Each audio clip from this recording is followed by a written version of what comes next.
This is especially exciting moment for me because my students are going to speak this afternoon. And the first will be Mr. Boaz Amichai, who did his master in Jerusalem and is now in Tel Aviv. And he is going to speak about the sorting hat of Asanga.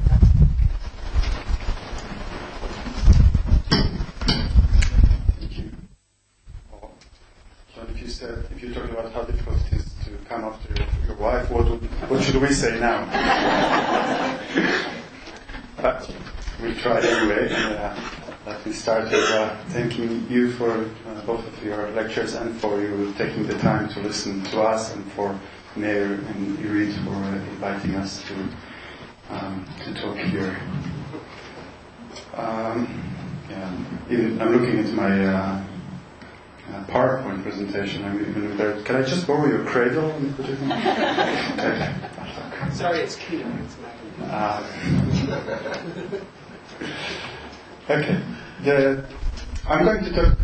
The things I'm going to talk about actually are very much in discussion with the first presentation we heard today, and I think I'll try to maybe emphasize the things that were touched earlier and to show the differences, because actually the text that I'm working on for my dissertation, the Shrab Kapumi of Asanga, that is attributed to the Asanga, comes from a very different point of view to the whole issue of the different Buddhist paths, the different yanas, the different paths, and I'll come to this in a second. So here in the photo you see Asanga, but for the lecture today I would like to dress him with somewhat a different hat.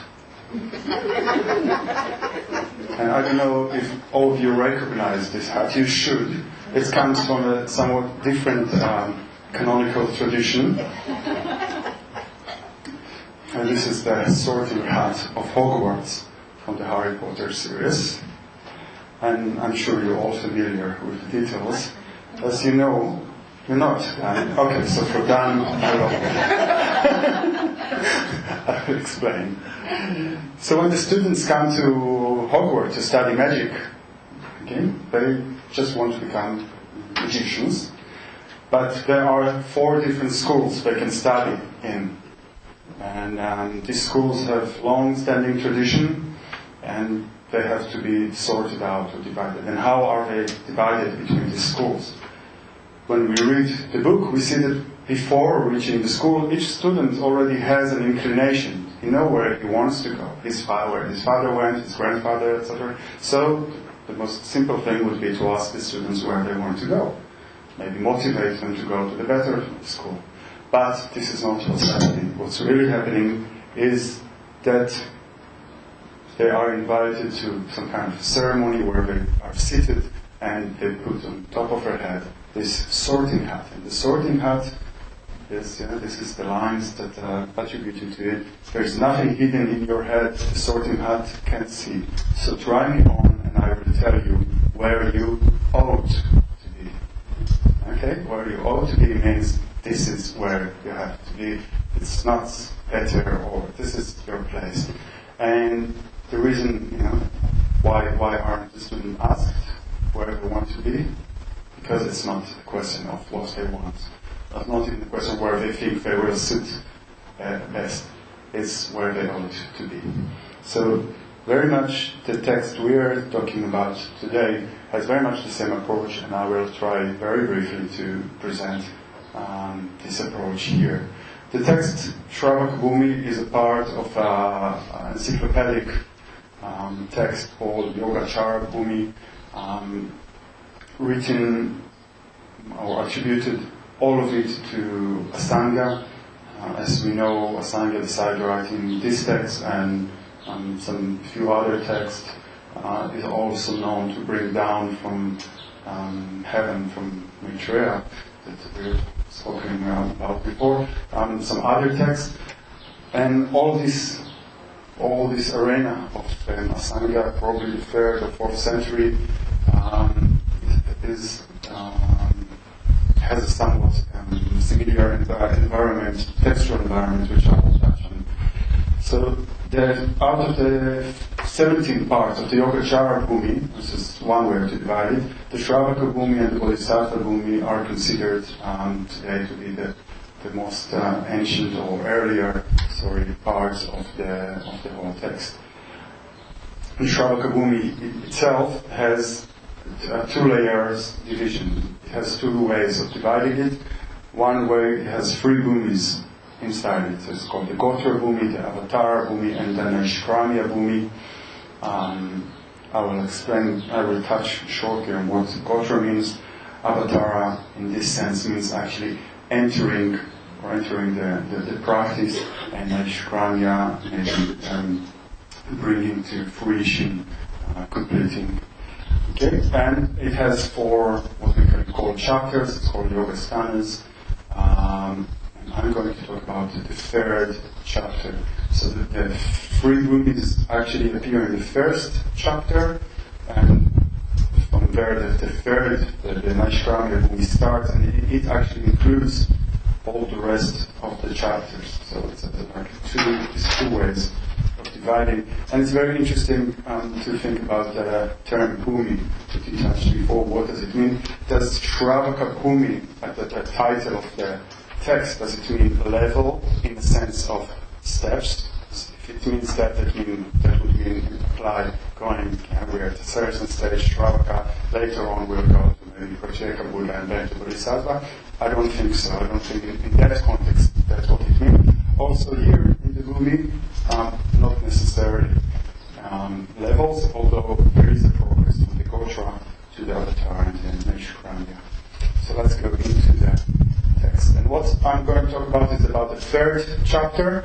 And the third chapter, although it's the third, it's not the first, but this is where actually the story starts to develop. The first two chapters are more abhidharmic, they have all the terms, all the divisions, and then the beginning of the third chapter, that's where we're touching today.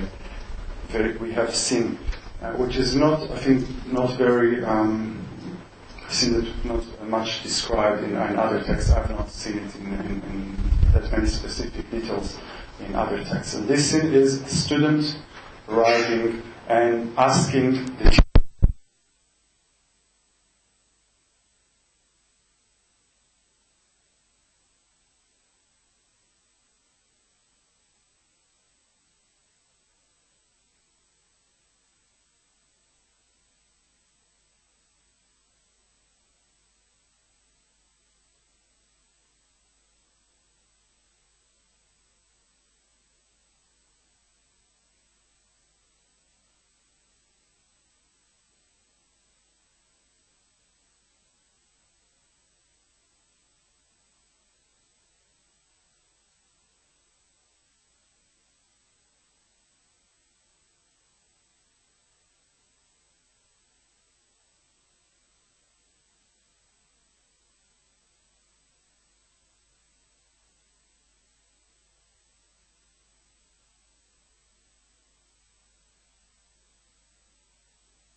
the teacher has to check. And this has two parts, the exam by the teacher. The first one, I call it more the general interview, and the second one is the sorting exam. In the general interview, the teacher has to check whether or not this student at all is admissible. You know, can we accept him to study in our institute, or then is under the care of this teacher? So we ask him 4 questions. And these questions are basically, as you can see here, the first one regards his refuge. Are you exclusively Buddhist? And I emphasize the exclusively. That doesn't ask him, have you taken refuge in Buddha, Dharma, and Sangha? Have you taken refuge only in the Buddha, Dharma, and Sangha? Do you recognize anybody else as a teacher or as worthy of offerings? And, I already told you that this student is a monk. So asking a monk, are you exclusively Buddhist, is something that we can think about. This means that they had at the time monks that are not exclusively Buddhist. Can it be that some of the monks that arrived to this teacher, or to teachers like him, have kept maybe a guru or a teacher from their home village, from their traditions where they studied, maybe some connection with the local goddess, or we can think of different other refuges that the student might have. So, are you exclusively Buddhist? This is the first question. The second question is, have you kept your vows purely? Which again suggests that the student is a monk, and it's very straightforward. Have you kept your vows intact? And the third one is, how much have you studied? Have you studied much or little before? So again, there is a hint that the student doesn't start his studies here. He's already studied somewhere before, so we can try to imagine how does it work.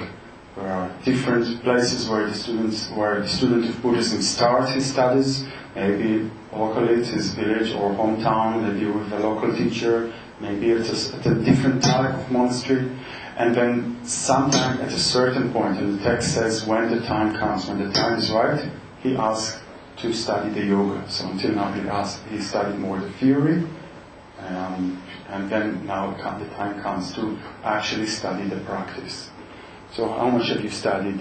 And the fourth one again is interesting. Are you devoted to nirvana? Is your practice directed only to nirvana? This is what the teacher asks him. So again, if we have a monk in front of us, we can assume that he's devoted to nirvana, but I guess it was worthwhile asking and making sure that he is devoted. And we can ask, and we can see these questions only as ceremonial. Maybe nobody expected the student to say at this point, no, I'm not devoted to nirvana. Actually, I'm here just for the fame, and I'm a good name. But it is still there. So that's the first part, and it ends with the line that says, if the student says yes, or actually the student says Om, then you go to the next step. So if it answers correctly to these questions, we go on to the next stage. The text doesn't say what we said, the student doesn't answer correctly, but we have to deal with him somehow. Okay. And then the interesting part of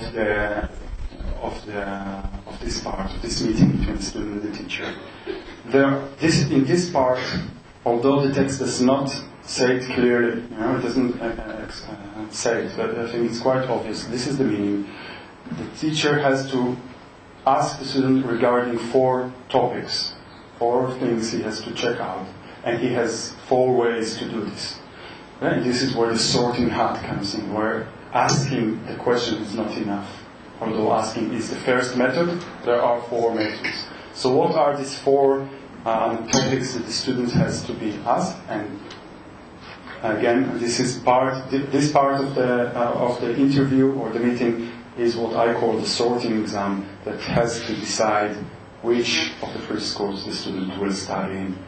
So the first one is called Pranidhana, or I translated here as aspiration, can be also translated as a prayer or as a commitment. And I think what it basically means is what's the student's own notion which of the schools he should practice in. So we expect the student arriving to this stage to already have some feeling, I am a Pratyeka Buddha, I am a Bodhisattva, this is my inclination, this is where I want to be, this is where I want to study. Okay? So he's done some prayers maybe to become that, maybe you can even call it some commitment, inner commitment, and the teacher has to ask him. It's very nice, very politically correct to ask him, but as we can see soon, it doesn't matter much what the student thinks where he belongs. This is not what's going to decide where he goes, but he's asked about that.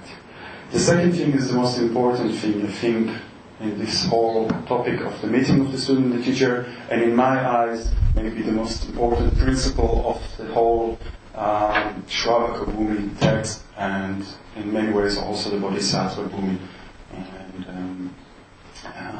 And this is the principle of Gotra, which not many of us, when we study mainstream Buddhism, meet so much, and I will not be able to elaborate a lot about it. You can come to Atlanta and I'll give the talk about the Gotra there. But I'll say in a few words because it is important here. Gotra usually is translated as lineage. I don't really like the meaning of lineage here. I don't think it's very suitable, so I left it as Gotra. And it means actually something deep inside. This goes back to the line where you ought to be from the first. From the Harry Potter sorting out. This is something deep inside each one of us, or each one of the students of Buddhism, which actually tells, according to Sangha's belief, which of the three schools this student belongs to, where he ought to be, but not only which of the three schools he belongs to, but which of the three goals of Buddhism he can achieve, and he will not and cannot and never will achieve other goal than that. So if I abide in the Shravaka Gotra, I will never ever, it doesn't matter how many talks about bodhicitta I will hear, I will never become a bodhisattva and never attain Buddhahood. Okay? If I have the Buddhahood or Bodhisattva Gotra, I can start in the Shravaka, I'll waste my time there, it will take a little bit longer, but I will not be stuck there. I have in my genes, if you want, I have the potential to become a Buddha, a fully enlightened Buddha, and there is also the Pratyeka Buddha, Professor Mattel mentioned before, and she said, is it real, were there ever really people who practice that?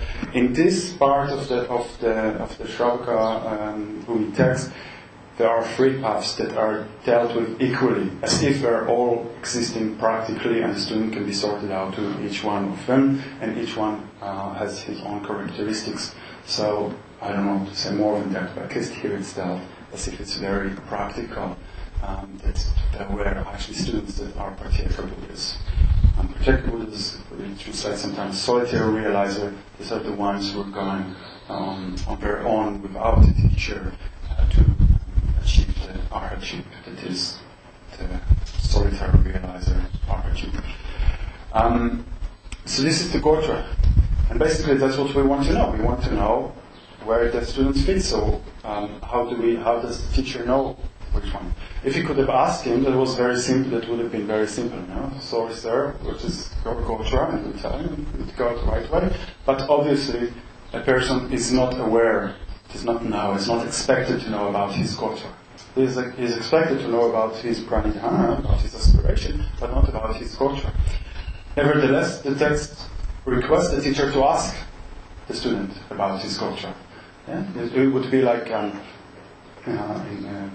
borrowing from Professor Mattel's example, if we receive a student coming for the BA degree and ask him, is it in your genes to go all the way to PhD, or would you be only a bachelor or a BA student? And we don't expect the student to really know which one of them. But by the way he answers, we can learn a lot about him. So actually, the reason he's asked about it is not so much to know which Gotra it is, but to see how does he deal with such a question, how does he analyze it, how does he express himself. And from this, what we know is not his Gotra, but actually the third thing, faculties or intelligence. The third is asked about the Gotra, but this is not how the teacher can learn about it. So how does the teacher really learn about his Gotra? Well, the main instrument here is to tell a story. The teacher is telling a story, let's say a story about the Bodhisattva. Let's say a story about the Bodhisattva giving his body to the tiger. And if the student is reacting in a certain way, we can see, it touches his heart, he thinks this is then we can know he's from the Bodhisattva Gotra. If he's completely unimpressed, or if expresses himself in different ways, then this is not his Gotra. We can tell a story about an arhat and see the reaction. So it's not something directly the student shows, but indirectly the teacher has to see how the student reacts to different stories the teacher brings about. This is the second method would be the telling a story. The third method, it also goes to that, is just watching the behavior of the student. So it should be, first of all, if we have to watch the behavior of the student, then we can guess that this is not a limited 5 minutes or half an hour interview, so there must have been a period of time over which the teacher could have looked over the behavior of the student and see does he behave more like a Shravaka or more like a Bodhisattva. The text doesn't tell us what does it mean to behave more like this or more like this. It's part of the observation. And I will reach the fourth method later. This is the Gotra, and I'll go now into the what we call faculty. I wrote faculties here is the term Indriya, and the term Indriya, many of us have studied or Sanskrit or touched Sanskrit texts know the term here very often as describing, translating the senses, the eye, the ear, but it has many other meanings, especially in this text, the Shravaka Bhumi has a very wide range of meanings for Indriya. But here I think very safely we can say what basically it means is intelligence. How sharp faculty, how much the student has sharp faculties, how intelligent he is. And the Shravaka Bhumi doesn't tell us how does that fit into the sorting process, but at the beginning of the Bodhisattva Bhumi it says very clearly that people with sharp faculties, they are going to study the Bodhisattva Yana, the people with the middle faculties will go to the Pratyeka Buddha Yana, and the people with the shallow faculties will study the Shravaka. So this is also part of the sorting process. And again, how does the teacher know about it? Well, one way we already mentioned is asking the student a question regarding his Gotra or regarding his faculties and just analyzing, seeing how he analyzes, how he answers, and then as well by observing, maybe listening to him, talking with other students, and also by telling him something very complicated, talking with him about Nagarjuna, and then seeing how he's reacting. So we'll conduct that part of the examination in the next talk soon. And we see how you react to talk about Nagarjuna. Okay, and the fourth one here is I call here tendencies. The word in Sanskrit is charita, again translated differently, but what it basically means is there are 5 main behavioral inclinations that a student might have. He might be more inclined to desire, or more inclined to ignorance, or more inclined to hatred, or to pride, or to wandering mind, having many thoughts. So one of these 5 types. And this is not necessarily part of the process of sorting which of the 3 schools the student will go in, although maybe we can say something about that. but it is more once the student was assigned to one of these schools, there are specific methods to help the student. So it has to be written on the paper when he was accepted to school, that his next teachers will know that he is more inclined to desire, and therefore he should spend much of his time at the cemetery, for example. And then we have one method left, the fourth method, and that's a very curious one, because what we wanted to know throughout the whole process is what's the deep inclination, and where does the student belong. And after doing all this complicated process, then the fourth method is to read the student's mind. Well, if we could read the student's mind, why bother asking questions and telling him stories and watching, observing? So I guess we have to take it somewhat, in a limited way. It is mentioned here, and I think this text, in overall, the Shravaka Bhumi, doesn't appear to be, a text that talks about theory and ideals in very much. It's very practical. In my feeling, I can say, my feeling is that if it's mentioned here, it was a practical tool to a certain level, reading the student's mind. It's certainly mentioned, the ability of reading other people's minds. It's certainly mentioned as one of the abhichnya, one of the capacities that are developed in the practice, so it's something that can be expected, but also not to go to the other extreme, because if you could expect the teachers to read other students' minds easily, then the whole exam would be much simpler and easier. And then the end of, so this is the fourth way mentioned here, and at the end of this, actually the text curiously doesn't say anything. It doesn't say anything about actually what does the teacher do with this data that's left to us to guess. Here it starts teaching the students the Shravaka, the Shravaka path. But in a way, we can actually think that this part, at the end of this part of the interview, starts the whole trio of the Shravaka Bhumi, the Pratyeka Buddha Bhumi, and the Bodhisattva Bhumi. All three of them follow this. So all three paths are described after this, although this does come in a specific Shravaka Bhumi text.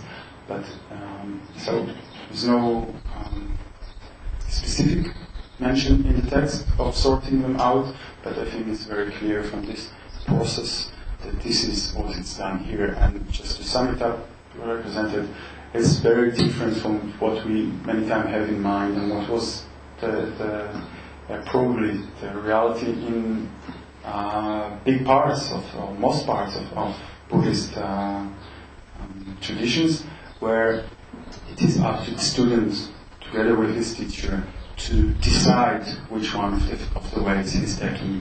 And we hear so much about motivating the student to take a higher path, usually talking between these two, the Shravaka and the Bodhisattva, to take the higher path, to achieve the higher goals, the whole concept of the compassion and the great compassion in it, and you have to develop this compassion so you will become a Buddha and will not just be Arhat.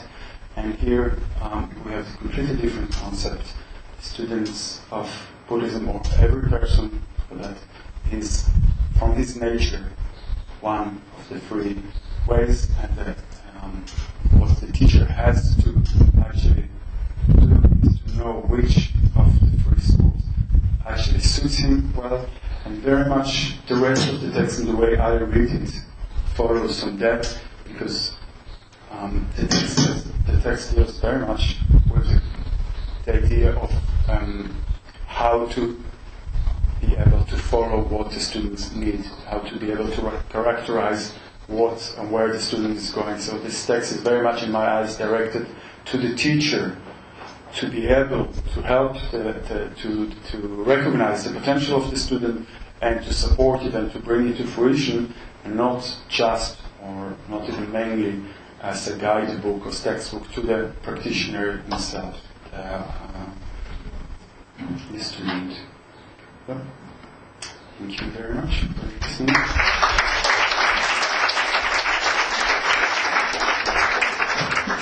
I would like to thank Boaz, and I would like to add that we cannot find this kind of presentation in any of the textbooks or in scholarly articles. This is a very new world that Boaz is doing. So, question, please.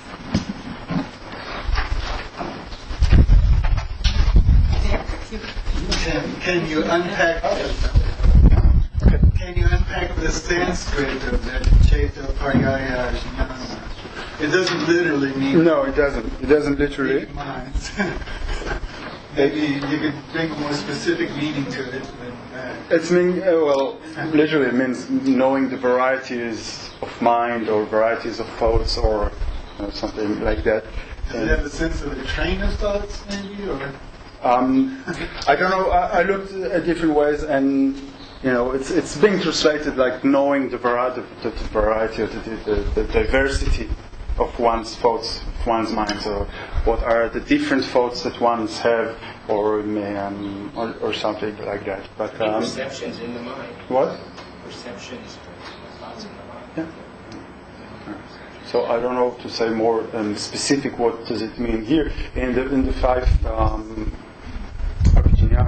5 powers, 5 or 6 powers. It's sometimes mentioned.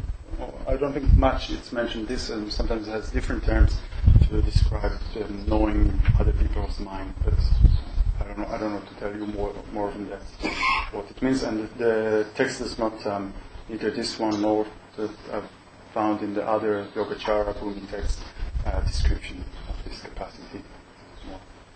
So it's true, maybe it does not mean completely reading people's mind, but just having some kind of a clue about their way of thinking. Processes that other Yes. people have. It might as well be. Yeah. Yeah. Yeah, I would say it sounds like the teacher having a hunch. Is what it sounds like after learning about the student in various ways. That finally you get kind of a hunch of what the student is going to end up turning out like. I really enjoyed the presentation, and I don't know Asanga's material at all. But I was very surprised at the end when you said something on the order of in most of the Buddhist tradition, it's up to the teacher and the student to decide together what practices to do, and that this was somehow completely different from what you see in other kind of forms of Buddhism. But all the way through your talk, I was thinking of the Visuddhimagga and the description of how in, let's say, the Theravada tradition, or Nikaya Buddhist tradition, how the teacher basically psychs out the student, or decides what the student's inclinations and capacities are, and it seems to me like very much a more kind of primitive or less sophisticated version of this kind of thing. I mean, the teacher is supposed to observe the student walking, observe the student's footprints in the sand, and sorts the student on the basis of greed, anger, and delusion, or greed, hatred, and delusion. My students always used to like it when the teacher's supposed to see how the student wakes up. And the students who are characterized by physical pride wake up, and they sleep smoothly and kind of unruffled, and they wake up quietly and so forth. And I don't know, the students given to ignorance wake up with grunts of dissatisfaction.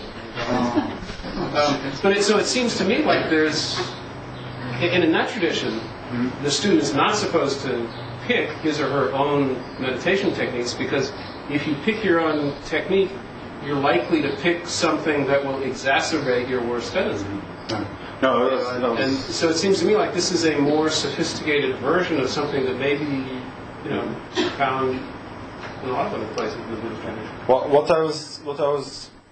Thank you for the remark. I was not clear that what I meant was obviously the Mahayana traditions and choosing between the taking which one of the paths, whether Mahayana or Shravaka, taking the specific practice and this thing of sorting which one of the tendencies, of inclinations, and this is certainly not something a student should choose on himself.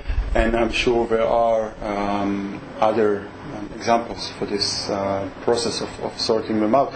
But I think in the sense of which of the paths to take, whether it would be the Shravaka, Pratyeka Buddha, or the Mahayana, at least to my knowledge, which is limited, usually the Mahayana texts describe it as something that the student has, it's a question of motivation. If it's a question of motivation, it's something can be changed, something that you can choose, and not something that is decided in advance, and it's been with you from beginningless time. That's how Asanga describes Gotha. It's something that is in your nature, has been there forever, and cannot be changed.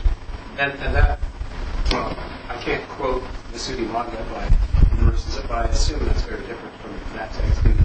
So, you may not be able to at this point in time, but I'd be very interested to hear what sort of features are associated with the Pratyeka Buddha, because it seems, such a otherwise kind of, I don't know what you say, placeholder kind of category. That's the middling of everything. It's the middling of intelligence and the middling of the, and as you probably know, the Pratyeka Buddha Bhumi. It's a very short text. It's 2 pages worth. This one. And the Buddha Sutra Bhumis are very long one. So it seems, and at least this is the Schmidhausen and Del Neo assume that it was added later just to complete the picture of the 3. But inside this part of sorting out, it's there, and it doesn't seem like a late edition or something. So I don't think there is much. I looked for the Pratyeka Buddha Bhumi for the 2 pages, and it doesn't follow the same structure like the Shravaka Bhumi. The Shravaka Bhumi and the Bodhisattva Bhumi have somewhat similar. They start with the Gotra Bhumi, go to the Avatara Bhumi, and somewhat similar structures. Then, of course, the Bodhisattva Bhumi goes off to different direction. But the Pratyeka Bhumi doesn't follow that. So I don't know. Yeah. But then, on the other hand, they're Pratyeka, they don't need text and teachers, so maybe that's why. I don't know. Yes. Is there any indication within those 2 pages about what special practices or teachings should be given to a Pratyeka Buddha candidate? You'd almost think that a Pratyeka Buddha is someone who's enlightened without a teacher. Mm-hmm. You'd almost think, well, okay, leave the monastery and go off on your own. I assume they don't say that, but what do they say? Yeah. No, it hasn't took. It's been a while since I read it, but I don't think it specifies practices. And actually, it's very disappointing. These 2 pages. There's not much in it, but I can give it to you later. Okay, we are running out of time, so thank you very much.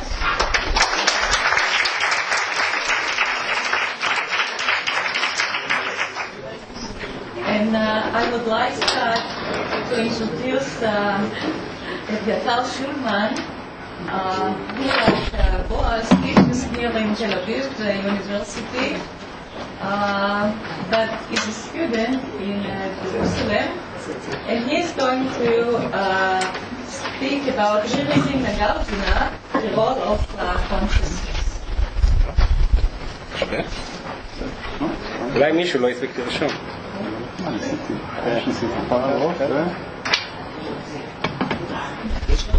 Okay, so first of all, you'll pardon me, I hope, for reading rather than speaking. And I know that what you'll be hearing is a little too much to take in, kind of in 22 minutes. But you have take a handout and then memorize the verses and meditate on them. And these are just suggestions what to do with this assortment of Nagarjunian delicacies that you have on the handout. Okay, and I also am aware that I will be saying things that may surprise some of you, especially the way Nagarjuna is normally treated. I think in Israel and in many places. Okay. It is generally accepted that Nagarjuna's dialectic is aimed at exposing or proving the lack of self-nature, svabhava, of all phenomena, all things whatsoever. The fact that this paper, for example, is dependent on the material conditions for its production, that is my computer, paper, my fingers, etc., on my intention to write it, on my audience and or readers, and so forth, suggests it has no true nature of its own. What the refutation of svabhava actually means, both philosophically and experientially, is hotly debated. Numerous views haven't been suggested. Some believe the lack of svabhava implies nihilism. Others see it as pointing to the deceptive nature of language, or even to a fundamental error which characterizes any form of knowledge. Still others view the refutation of svabhava as being conducted from the point of view of ultimate reality, and thus as directing the mind toward the realization of an absolute truth. There are still more who doubt that Nagarjuna had any positive philosophical message. Finally, there are those who believe the realization of the lack of self-nature to be an end in itself. Although these positions can be elaborated and many others could be listed, I believe the views just mentioned are the major readings Nagarjuna has received in modern scholarship. They are all rooted in understandings of Nagarjuna's thought which were developed in the different Buddhist philosophical traditions. But although all of these various teachings of emptiness do relate to certain aspects of Nagarjuna's writings, I will argue that they also suffer from fundamental errors in regard to both the words of the texts reliably attributed to Nagarjuna and to philosophical consistency. Not only do these readings misrepresent Nagarjuna's original message, they also fail to come to terms with the full implications of his thought. In this paper, I will attempt a faithful reconstruction of Nagarjuna's teachings, based on a careful reading of his Mula Madhyamaka Karika, in light of the verses on the basis of the middle path, in light of his Yukti Shashtika Karika, the 60 verses of reasoning, and his Shunyata Saptati, 70 verses of emptiness. My methodological position determines, naturally, much of the reading of Nagarjuna I will suggest. I argue that in order to achieve a clear picture of Nagarjuna's understanding of emptiness, we must regard his 4 extant analytical treatises, the Mula, the Yukti Shashtika, the Shunyata Saptati, and his Vigraha Vyavartani, a refutation of objections, the last text I haven't mentioned, as an integral unit of meaning. When Nagarjuna is read in light of the Mula and the Vigraha Vyavartani alone, as commonly happens, a limited picture of his thought emerges. The Mula's power lies in its unrelenting critical force, which precludes the possibility of offering a positive description of existence. The Vigraha Vyavartani is a polemical, one could say a defensive treatise, in which, in a user-friendly fashion, Nagarjuna attempts to blur the severe consequences of his theory and method. Alternatively, if the Mula and Vigraha Vyavartani are read in light of texts belonging to distinct literary genres, such as the Ratnavali, the picture becomes rather hazy, since Nagarjuna's 4 analytical texts do not discuss traditional Mahayana doctrine at all.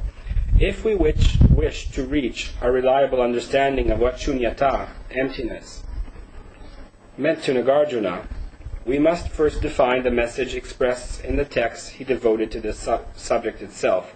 We must first achieve a clear definition of Nagarjuna's philosophical message before we ask how emptiness relates to bodhisattvas, their vehicles, and the like. And I'll also just mention that these are the 4 texts that all knowledgeable authorities, nearly almost unanimously in the Buddhist tradition, and in modern scholarship, believed to be authentic to Nagarjuna. So, what is Nagarjuna actually refuting? A quick but bold look at the text tells us that Nagarjuna is troubled not by self-existence, svabhava, but by existence in general, bhava, or astitva. Nagarjuna attempted to pave the middle path between existence and non-existence. He believed all notions of existence to be rooted in ignorance, as he states in Mula 15.10. Here's the time to look at the handout. exists, grasps at eternalism, does not exist is a view of annihilation. Therefore, the wise should not base themselves on existence or non-existence. This verse supplies an important definition of the middle path, which avoids both existence and non-existence. Nagarjuna is here extending the meaning of the traditional Buddhist definition of the middle as the path that avoids eternalism and annihilation. These terms, originally referring primarily to the nature of the self, now make an ontological statement about the nature of reality. A similar position is expressed in Mula 5.8. The slow-witted, who see existence and non-existence of things, do not see the auspicious quieting of objects. Again, Nagarjuna makes it more than clear that he believes any view, any actual seeing of existence or non-existence to be mistaken. These verses alone should rule out the interpretations of Nagarjuna's thought delineated at the outset of our discussion. Nagarjuna denies non-existence and therefore cannot be a nihilist.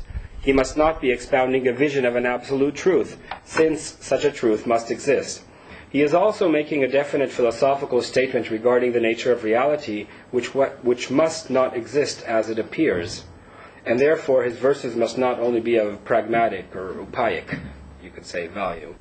Finally, the focus of the discussion must not be only language or knowledge, since that would imply an existent reality misrepresented by thought. If words are invalidated, surely the objects they refer to are unreal as well. In order for these verses to mean anything, they must be a description of reality itself, which is characterized as neither existent or non-existent, neither absolutely true nor wholly false. These two verses both deny astitvam and nastitvam, existence and non-existence, or better, isness and nonness.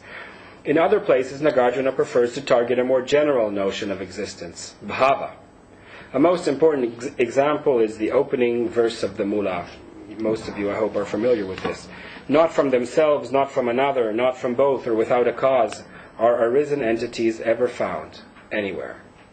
Here Nagarjuna argues against the truth of bhava in the plural, and hence we must translate entities or things. Such a translation could lead us to believe that Nagarjuna is arguing against thingness, against the differentiation of entities into distinct phenomena with clear-cut boundaries. Obviously, such an understanding is part of what Nagarjuna is targeting here, but it cannot contain all of his purpose. If things do not have any true boundary, any well-defined state of existence, any bhava, they cannot really be understood to exist. This point is expressed more clearly when Nagarjuna refutes bhava in the singular, as in Yuktishashtika 46. When one accepts existence, there are the arising of passion and hatred, the holding of bad and violent views, and the strife which comes from them.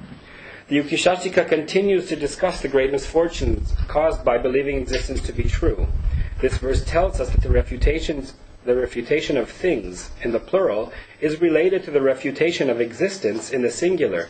In fact, the Sanskrit allows a meaning unavailable in English, or in Hebrew for that matter actually. Existences, that is bhava, in the plural. We must note that Nagarjuna's argument against things is better understood to be a refutation of states of existence. Nagarjuna denies the reality normally attributed to all that is, saying it does not exist in any true fashion. Some of you may have noticed that the lack of self-nature has yet to appear in any of the verses I have quoted thus far. There is no need to amend the message of these verses so as to deliver a meaning not theirs. They are denying existence, not self-nature. In fact, the Yuktishashtika makes it clear that the refutation of svabhava is not an end in itself, but rather the means by which existence is refuted. Once things are proven to lack a true nature of their own, there is nothing left to lack self-nature. What can be said to lack self-nature? When self-nature is refuted, nothing is left. As Nagarjuna states in the Yuktishashtika, what appears dependent on this and that does not arise as having a nature of its own. What does not arise as having a nature of its own, how can it be called arisen? The fact that things arise in dependence proves they do not arise svabhavically. But if they have not really arisen in any true way, how can they be said to have arisen? If there is no svabhavic arising, there is no arising at all. I'm skipping here and there, you'll notice. Another important example of this principle is Mula 13.3. This is a difficult verse to follow. Since change is seen, there is no self-nature of things. There is no thing which has no self-nature. And from this we realize the emptiness of things. What changes has no svabhava. What has no svabhava is empty. It does not exist. This verse summarizes the stages we have seen so far by which Nagarjuna's dialectic proceeds. Because of 1, change or dependence, things are proven to have 2, no self-nature. But nothing can exist without a true nature, and hence 3, things are empty. They do not exist.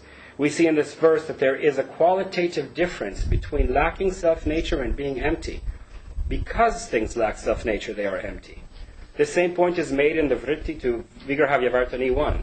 Since nowhere, in any of its conditions, is there self-nature, the sprout lacks self-nature. Because it lacks self-nature, it is void. If emptiness is equal to the lack of self-nature, the second sentence of this passage would be tautological. Again, I jumped again. Again, what can lack svabhava? Once there is no self-nature, there is nothing left to lack its own nature. An insight Nagarjuna expresses in what may be the acme of the mula. If there were anything not empty, there could be something empty.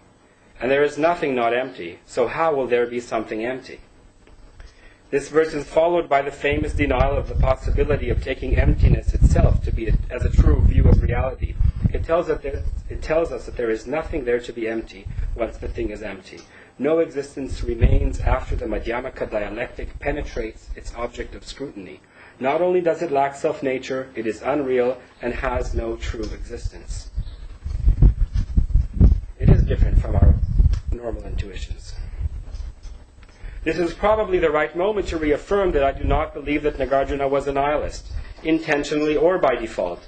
Nagarjuna denied the validity of notions of non-existence and found non-existence to be morally dangerous.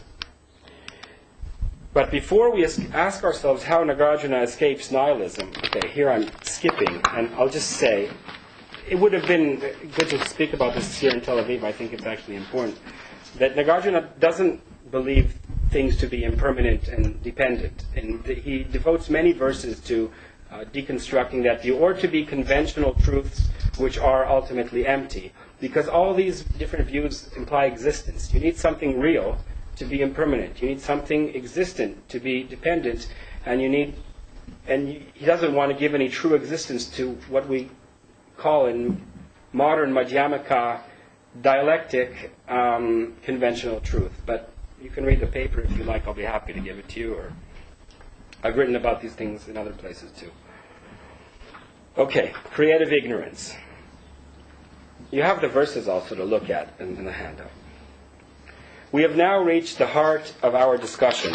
This is really, if I have anything new to say. The attempt to come to terms with Nagarjuna's deep and total denial of existence. There is, according to this vision, nothing truly out there in the world. Nonetheless, we are not in a non-existent void, but can actually discuss the meaning and value of our experience. How can a world that is non-existent or not existent or non-existent be described? In other words, how is it that a non-existent reality comes into being? I'll say that again. How is it that a non-existent reality comes into being? This is what I think is a very important question to think through Nagarjuna. Surprisingly enough, the Yukti Shashtika and Shunyata Saptati supply a rather straightforward answer to these questions. These are the texts that I think we should read together with the Mula. Explaining that the world is created out of ignorance as a result of processes of conceptualization. The clearest statement in this regard is Yukti Shashtika 37. Since the Buddhas have said that the world has ignorance for its condition, doesn't this imply that this world is a mental construction? This is Nagarjuna. We can ask what the world means, and anyhow, his words. The world is a mental construction, an act of creative imagination, a vikalpa propelled by ignorance. The following verse strongly suggests that all that is depends on ignorance. I've changed it. It's a little different in the handout. That which ceases when ignorance ceases, how can it not be clear that it is an imagination constructed out of misknowledge? When ignorance will cease to be, it seems that the world won't be there either. What appears to exist is constructed by our own imagination, out of ignorance. Nagarjuna, if I understand him correctly, is asking why, given that our perception is colored by ignorance, do we believe that ignorance does not inform us of the world's very existence? Moreover, when we realize that the world is conditioned by ignorance, why is it that we don't realize it to be an act of creative, ignorant imagination? What this means is not that our perception or ideation of things mistakenly constructs a mental image it replaces for a true object. Rather, the object itself is constructed by ignorance. Earlier in the Yuktishastika, Nagarjuna has stated twice that the true vision of reality means seeing that things are born of ignorance. The first instance is verse 10. Yuktishastika 10, you have it in the handout, probably towards the end. When one sees with true knowledge the appearance conditioned by ignorance, she does not perceive any arising or ceasing. Nagarjuna continues to state that this is nirvana and the seeing of reality in this very life. What was to be done has been done. Kartam karaniyam. Yuktishastika 10 is based on a delicate play of meaning.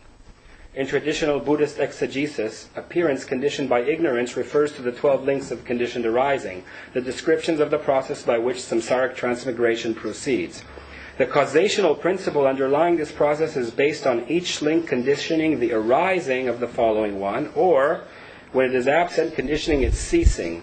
But Nagarjuna envisions a very different picture. When one rightly observes the conditioning of ignorance, he sees no arising and ceasing.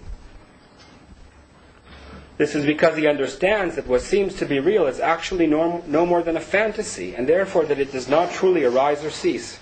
Nagarjuna is hereby articulating a fully new import for appearance conditioned by ignorance. No thing whatsoever undergoes arising and ceasing, because all such things are not really there. They are fictions produced by ignorance. Nagarjuna will make this point again in verse 26, where he asserts that the knowers of things know them to appear caused by ignorance. It is tempting to try to read these verses as describing the nature of experience, rather than characterizing existence in general. But in Yuktishastika 34, Nagarjuna unambiguously, or almost unambiguously, declares he believes the physical, material, objective reality to be dependent on consciousness. Things spoken of, the great elements, and so forth, are confined in consciousness. When this is understood, they dissolve. Indeed, they are a mistaken construction. Mistaken mental construction, I actually should have translated here. The elements are of the nature of consciousness, or are confined in it. The elements, that's hard matter, physics. They can be dissolved when this is understood, and hence are not objectively real, but depend on consciousness for their being. They are further defined as a mistaken mental construction. When we realize that Nagarjuna understood things to rise out of ignorance, we can better understand his intention in describing things as being similar to illusions, dreams, phantoms, cities of Gandharvas, and the like. This is a central feature of Nagarjuna's thought, which he expresses in different verses and contexts. We'll read Yuktishastika 17.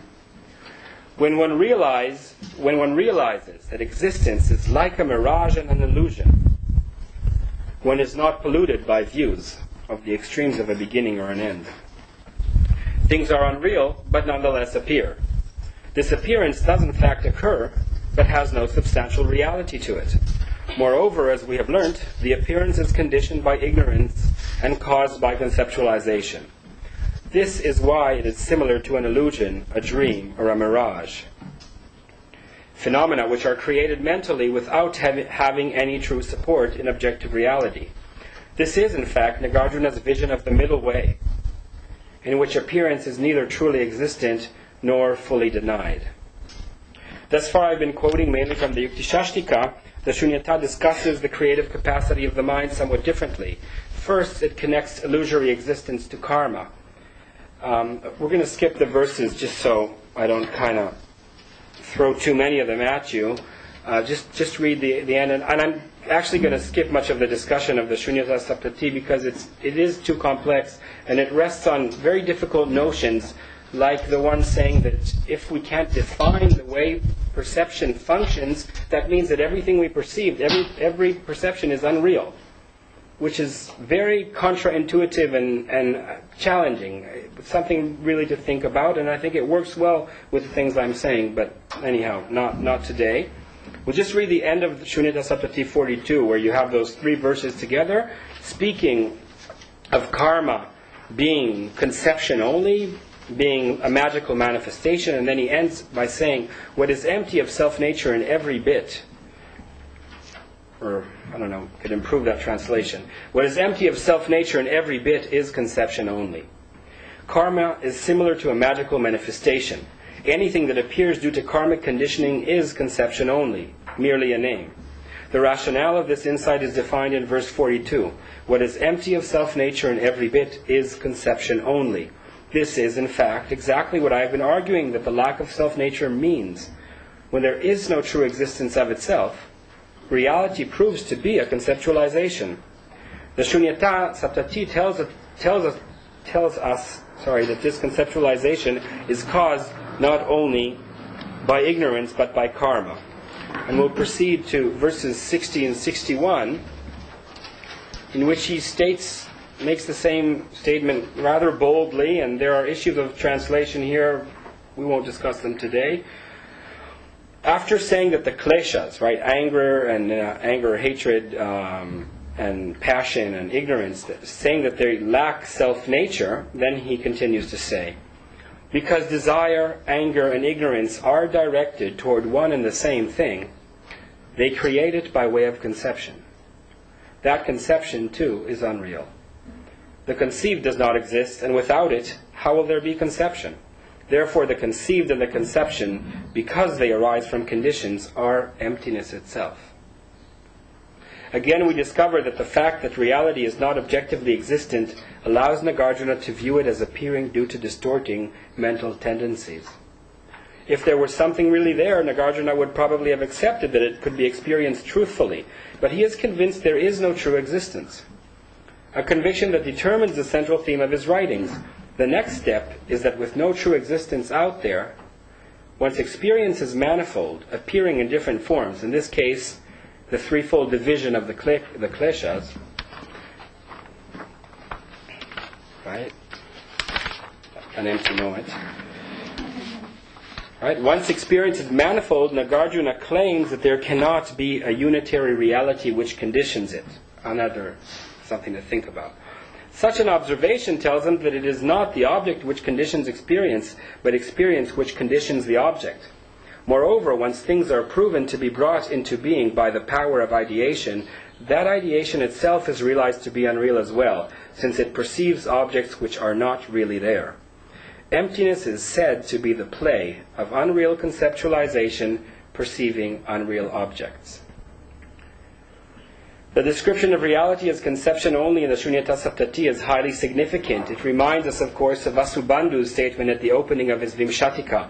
In the Mahayana, these 3 worlds are established as being mere figments of consciousness, Vijñapti Matram. Shunyata Saptati 61 is also remarkably similar to Madhyanta Vibhaga 1.3 and 1.6 and to Trisva Bhava Nirdesha 36. Some readers will obviously be worried, I'm sure you are, that Nagarjuna has turned into a Yogacharan. Don't stress. I believe that to a great extent such an understanding is true.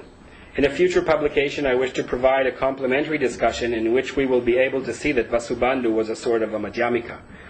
In my mind, in the earlier stages of their evolution, the Madhyamaka and Yogacara shared a very similar intuition about reality, understanding it to be an empty presentation determined by conscious and unconscious processes of conceptualization.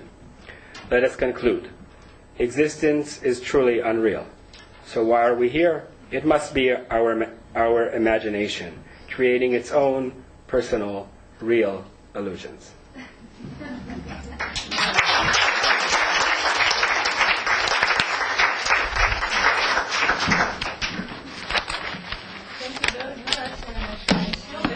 Read the interpretation of Nagarjuna, but you haven't heard this one. It's completely new. Still question? Yeah. How does your interpretation differ from that of Ian Harris?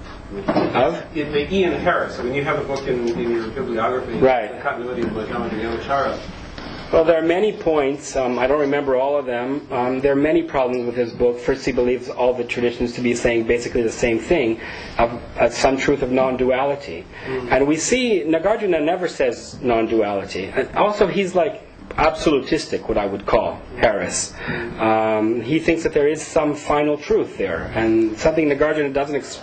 I mean, I've written about this in one of the footnotes, and it's too big a discussion. But I think when Nagarjuna says there is no difference between the samsara and nirvana, he really means it. He really thinks that there is no true end to this, and non-duality or non-dual mind. It's really not his teaching. It comes from Vasubandhu or whoever wrote the Madhyanta Vibhaga when he explains emptiness as the graha grahyaka vikalpa, right? The differentiation between perceiver and perceived, or however we would translate that. He's picking up on Nagarjuna's intuition. He's defining it, I think, in a very attractive way. But it's not what Nagarjuna is thinking, and certainly not in the sense of the absolute truth. In that verse too, also, Nagawa has written about that, the way it's mixed in with abhuta parikalpa, with a mistaken, it's like emptiness together with a mistaken construction. And I think that's very, again, similar. Okay. Emptiness, right? Emptiness. Okay. You don't want to ask about Bhava? Yeah, I do. Okay. I mean, see if anybody else. Go ahead. Well, as I told you at lunchtime, I was really happy to see that you zoom in on the very term that Nagarjuna zooms in on. Unlike a lot of people who write about this, that you focus on the word bhava, both in the singular and the plural. And I think that's something that has long needed to be spelled out and really has not received the attention it deserves. So I'm very appreciative of that. Great. In the course of doing that, you argue, I think also quite rightly, that Nagarjuna is not focusing his critique on Swabhava. He's talking about something much more fundamental, Bhava itself, and how he understands that. I think I know what your answer would be, but how do you react to studies that say Nagarjuna was criticizing Abhidharma Dharma? I've said something about that in the footnotes here. I think it really misrepresents Nagarjuna. I think actually he's a kind of an Abhidharmika. Not in a total sense, of course, yeah, but his method, his firm belief that if you conduct a complete, logical, analytical search into the nature of reality, that you'll get to something true, that you can really base your view on it, base your life on it, base your practice on it. That's very similar to, I think, what an Abhidharmika believes to some extent. Of course, he thinks that they're maybe essentialists in many ways. Yeah. I mean, there's more to be said there. There's more to be said there, and I only feel preliminary intuitions here, and I don't really know Abhidharma well enough. But also the Abhidharmas, they want to know what the world is about. They've kind of, I mean, they're interested in meditation also, but it's not only that. I mean, they're very much interested in meditation in the mind, but it's not only that. And Nagarjuna, he's there too. He's looking to understand what's going on. And that's a big change. I mean, that's something that needs to be spoken about as well, but different topic. Yeah. Okay. All right. Actually, is there time for 30 seconds? Yeah. Have you looked in broader Indian philosophical currents of the time to see if there are other writers who are also focusing on bhava in any way that might be similar to what Nagarjuna is doing? Who do you have in mind? I don't. I'm not a panoramic Indian philosophy person. Yeah. It's just, is there anybody he might have been in conversation with concerning the truth? Well, I mean, that hasn't there's the Vigrahavya Vartani, and there's another text of Vaidalya Prakarana also. It's like an argument with Nyaya. And there he's talking through Svabhava, which I think was an important term for them. But I don't think, I mean, also the Mula 24, the whole argument through Svabhava, it's more of a defensive kind of trick just showing you what happens if you believe in Svabhava, but it shouldn't be understood as his positive formulation of insight. It's certainly important, but it's also the two truths is part of that same strategy. Basically saying you've misunderstood the Buddha's teachings. You're not just like you were speaking about impermanence. They'll be gone, right? They'll be gone. They're only conventional truths.